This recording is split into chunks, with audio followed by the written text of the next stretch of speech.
Hey guys, it's Nate. Good to not see you because I can't see you. I hope it's good to see me. If you don't know me, Nate Kittelson. I had the privilege of working with a bunch of guys from this youth group. I was a breakout leader. Loved every single minute of it, and still love my boys. So shout out to my boys. Don't get too rowdy. So what I'd like to talk about is not necessarily the story of my cancer. I'm sure Jeremy has already told you enough that you need to know. But what I'd like to tell you is an insider perspective of someone who's going through this. And kind of wants to show you how biblically we should go through this. So the first thing is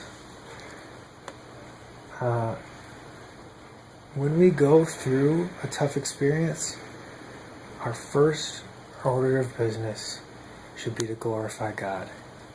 And that should be all of our lives, basically, but especially in these tough situations, it's easy to lose sight, kind of what the goal is. Like if you have cancer, you want your cancer to be healed, medically or spiritually, but that shouldn't be your first focus. Your first focus should be, how can I glorify God through this? And it's been awesome, basically, being able to glorify God. My experience at Harvest Bible Chapel, Davenport, I worked there for 9 months and worshiped there for 9 months, and it gave me so much more spiritual faith and time and energy to be able to actually do the things God wanted me to do to glorify Him.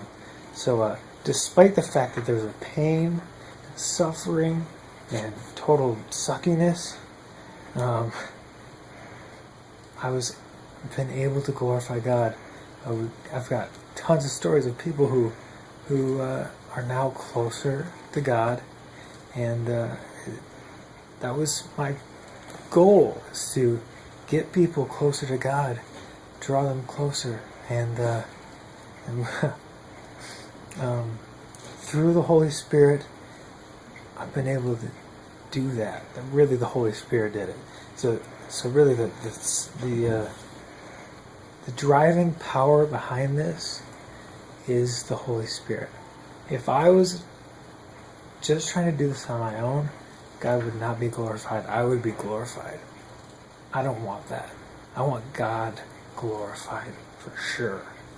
And so the only way we can do that is ask God to give us the Holy Spirit in order to empower us to make make the vision of the people looking at you, you end up looking like Christ. That's our job as a Christian, is to emulate Christ. And people will see you, look at you, see Christ, know that you're a Christian, know that you worship God, and we'll end up worshiping Christ too. So we just want to do this with praise in our hearts, a ton of praise in our hearts.